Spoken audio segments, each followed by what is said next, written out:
What if the truth isn't hidden? It's just ignored. Hey folks, it's Travis, host of the T-Carp channel and the Sasquatch Awareness Project. And I've got one question for you. Are you ready to challenge everything you thought you knew? Mark your calendars, guys. August 22nd and 23rd, Cave City, Kentucky. SpiracyCon is where truth seekers, survivalists, skeptics, and the curious converge. And I'll be there, representing both sides of what I do, the grounded reality of survival and the unexplained truth that won't stay buried. I'll be sharing real survival strategies, insights from cutting-edge stuff, and pulling back the veil on the truth about Sasquatch. Not the hype, not the hoax, the data, the encounters, and the legacy. My father left behind more than stories. He left behind the truth. Now it's my turn to carry it forward. This isn't just a conference, it's a call to awareness. Get your tickets, pack your questions, and come find the truth with me. SpiracyCon, August 22nd and 23rd, Cave City, Kentucky.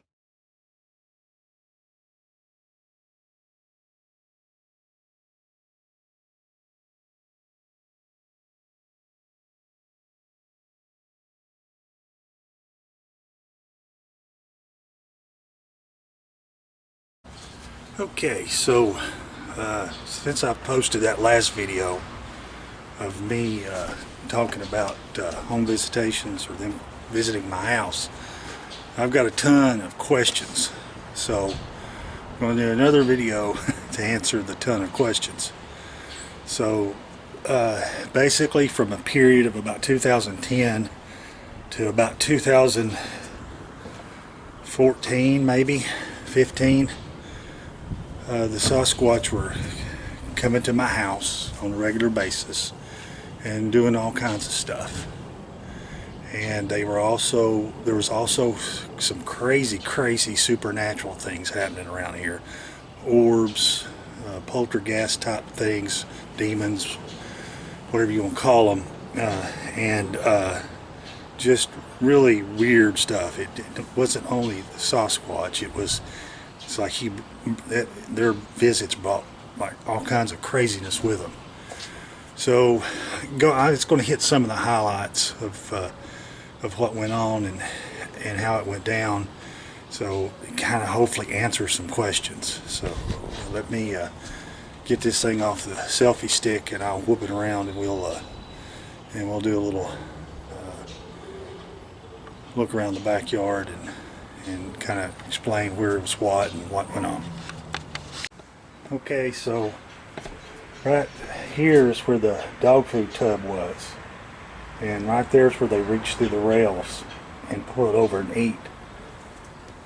And there was I actually had a handprint was found against the siding. As you can see, my siding's oxidized, so that's where they were coming.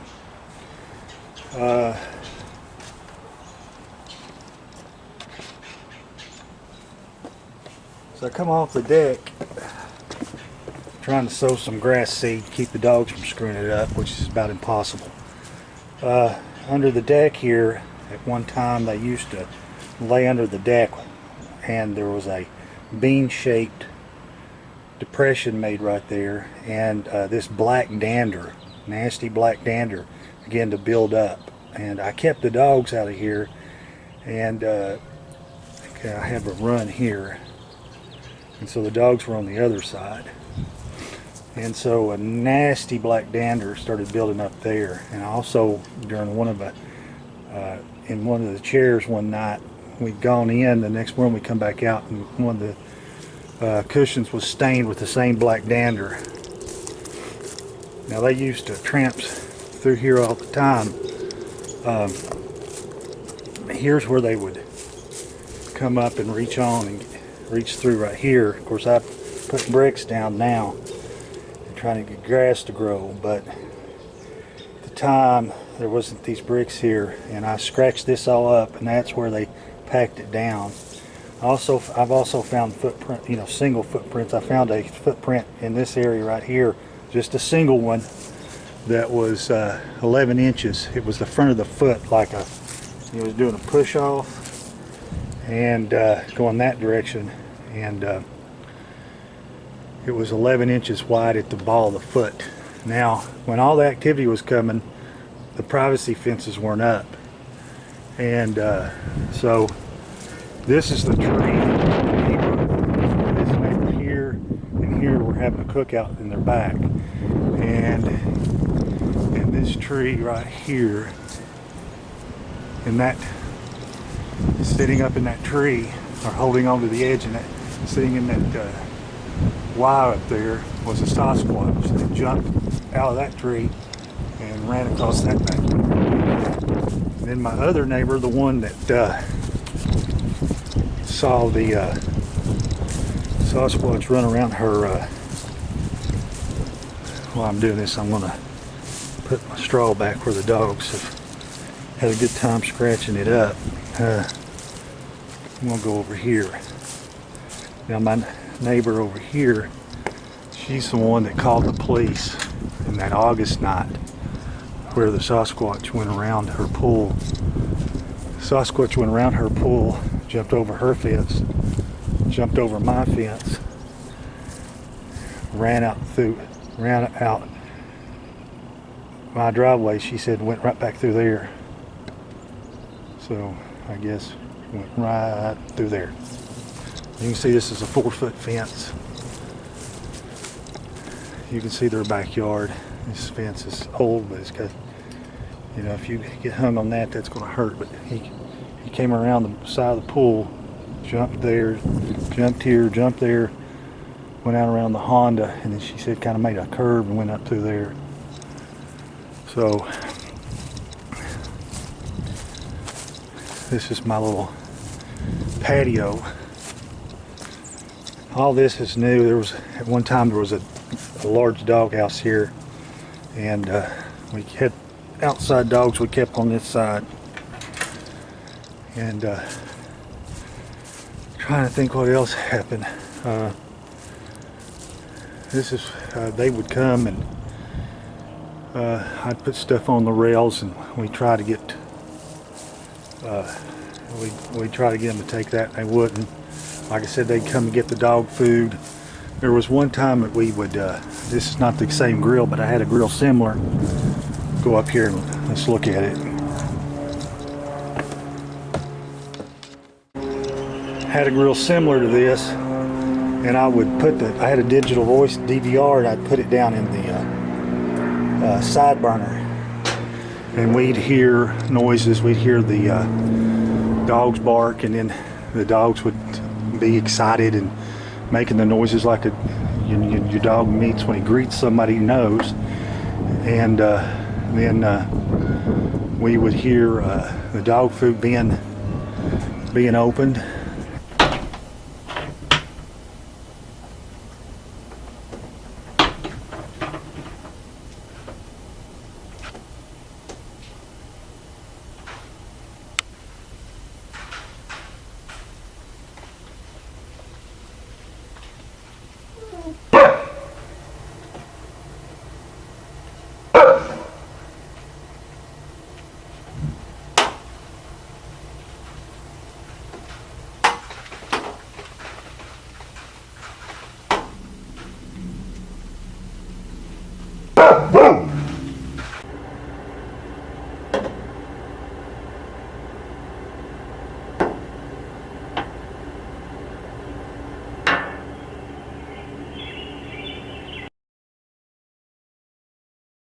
And you could sometimes hear them crunching, eating it. Hear the dog food lid snap back. One time, several times, we got this weird recording, and it was just the grill I had before this one, the grate was a little loose, and we just kept hearing this noise. We couldn't figure out what it was.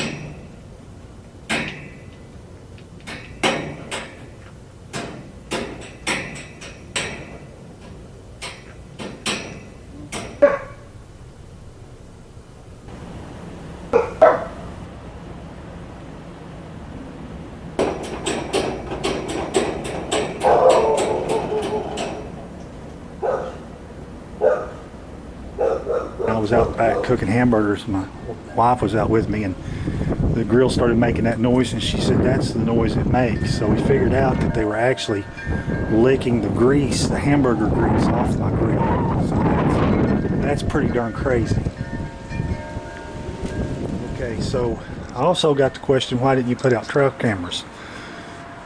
Well, I did put out trail cameras all the time for 2 or 3 years, and they would always either sneak around behind and lay them down, or I would just get this blob of light like something was standing right in front of it.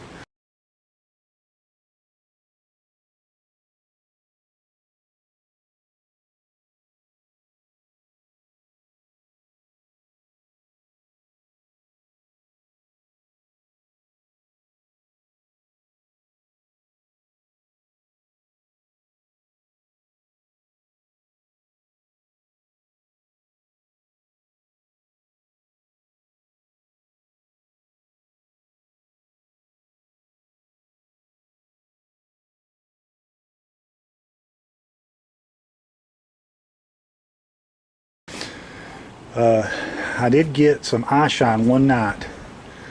Of course, the fence wasn't here then, and I had a trail camera. This is similar. And well, actually, I had it back here. And I would set the trail camera right there.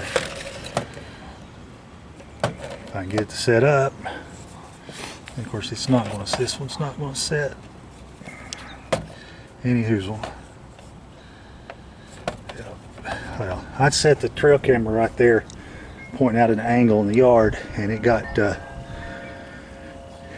kicked off, and I don't know if you can see it. There's a dogwood over there, and through the dogwood, about when it was full foliage, the dogwood was, and that fence is a 7-foot fence, and there was an eye shine, 2 white eyes about 4 inches apart, maybe a little wider.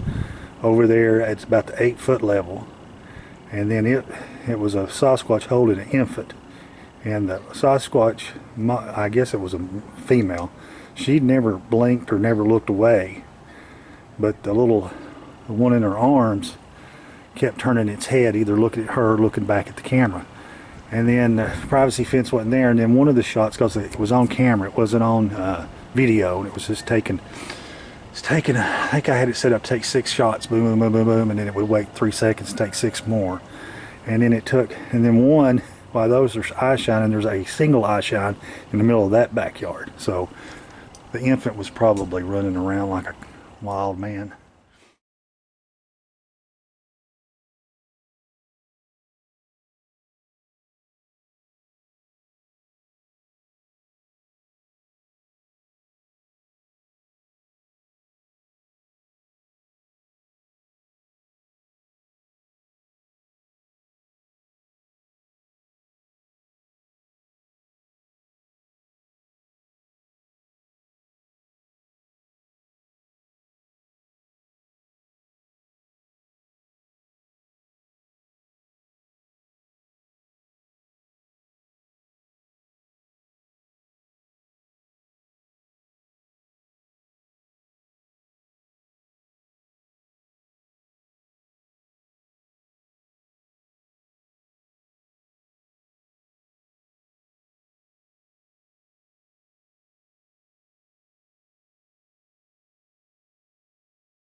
I mentioned that during that August, actually the whole year, from April to August, the little girl, there's a 16-year-old girl that lived right up the street there. That's their house up there. And at that point, let's see, there's that one. That's where they were. And if you go up this fence, there's a growed up fence that goes out this way, and then you go behind the school, and then you're in farmland. And that seemed to be the way they come in. They come down this way, come up this fence row, and come in. And like I said, I found all the footprints I found was either here or right out here. And I had less grass in the yard back then too. But I would try to set this up. I set it here. I set it up there. The motion sensor light, maybe that wouldn't work. This is before I realized that they found the cameras pronto. I'd mounted it there. There's a wood pile at the time back there. I'd put it in the wood pile, and they'd pull it out of the wood pile and throw it in the middle of the yard. Just, you know, all kinds of craziness. And lots of times I'd come out in the mornings and I'd have the thing strapped or sitting, and it would be just like this. They'd just set it down. And they'd walk around to the side and reach around and set it down, just over and over again. Just seemed like that's what they did. I tried putting the camera over here. I tried everything, and it just never did work out. They always would see it, knew it was there, and then they would, like I said, one of them would come up behind it or beside it and throw its hand in front of it and just lay it down. And then they go do their thing. Let's see, I guess I'll go in the front yard and show you where the handprint on the sidings were. Okay, as long as the neighbor doesn't come out and say, "What are you doing?"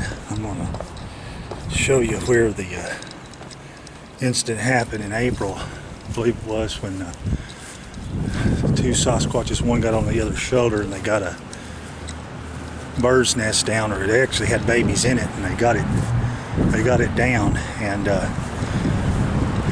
or got the birds out of it and ate them, I guess. And I'm going to put all this around here. So you could still kind of see it. My siding's oxidized, and you can see here, that's where the shoulder was leaning up, and you can still see the hair patterns. If you can see that or not, yeah. And there was a big handprint right there.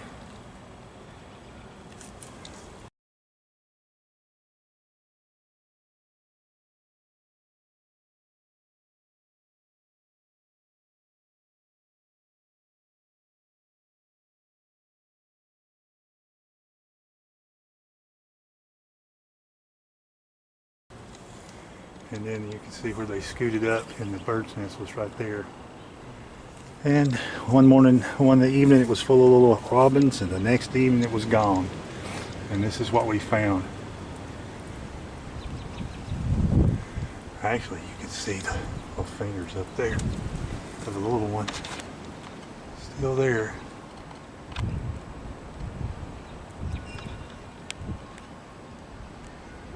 So yeah, I need to have it painted, but oxidation in this case worked pretty good. And you can kind of see there.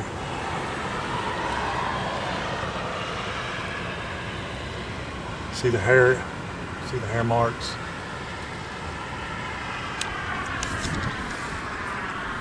And that other handprint was right here. It's almost totally faded now. And actually, I used to sleep downstairs, and I found they used to reach through the holly bushes and peck on this window, and I found hair in the holly bush. And I used to sit up in that tree right there. I know you think that's lunatic-y, but it's a new word, mine, lunatic-y. But you see we started seeing oxidized paint on the side of the tree. And this is, of course, where the side house is in the back. And at the time, this was it was a fence. So they could step over it pretty easy, and they'd step over right there. So this is, you know, this is my neighborhood. It's nothing fancy. It's just a small town in East Tennessee, and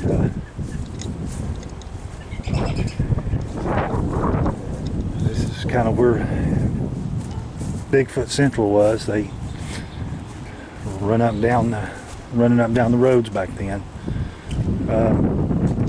Come over here real quick to show you the side of the house they ran down. They ran through her backyard and through here. I have found footprints through here before. One time they kept messing around the house, and I had some ash from my fireplace, so I threw some ash out right in here, and sure enough, one of them stepped in the ash, and I got like 2 footprints, you know, made from the ash that stuck to its foot out through there. But yeah, this is pretty much it. As you can see, it's just a quiet little neighborhood, and for a little while it wasn't so quiet. So when people say, well, you're crazy, you're a lunatic, they don't come into neighborhoods. They did mine. I don't have any explanation how they found me, other than it was supernatural of some sort. Some try to say, oh, they smelt you, oh, they felt your vibrations, whatever it was. But they came into they came in here, and like I said, they visited me for about 4 or 5 years before I got it to stop. So I hope that answers everybody's questions, kind of gives you an idea of where I live and what was going on and how crazy it was. And I'll talk to you all later.